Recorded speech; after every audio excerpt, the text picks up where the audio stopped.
সবার শেষে মসজিদে ঢুকে আর সবার আগে বের হওয়ার জন্য টেনশন করে, আছে না নাই?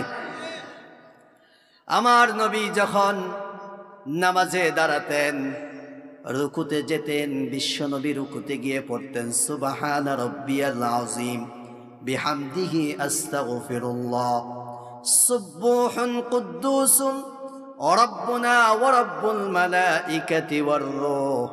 বিশ্বনবী আরো পড়তেন রব্বি গফিরলি রব্বি গফিরলি রব্বি গফিরলি।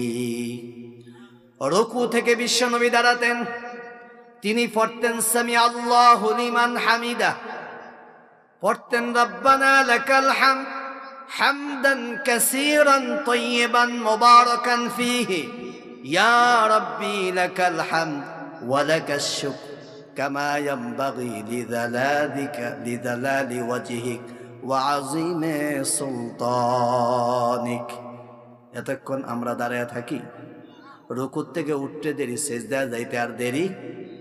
বিশ্বনবী আবার সেজদায় যেতেন, বিশ্বনবী পড়তেন সুবহানা রাব্বিয়াল আ'লা, বিশ্বনবী পড়তেন বিহামদিহি আস্তাগফিরুল্লাহ, বিশ্বনবী পড়তেন রব্বি গফিরলি রব্বি গফিরলি, বিশ্বনবী পড়তেন সুবহুন কুদ্দুসুন রব্বুনা ওয়া রাব্বুল মালাইকাতি ওয়ার রূহ। এই দোয়াগুলো আমরা পড়তে রাজি আছি না নাই? এই জন্য ধীরে স্থির ভাবে আস্তে আস্তে নামাজ আমাদেরকে পড়তে হবে, ঠিক কিনা বলেন?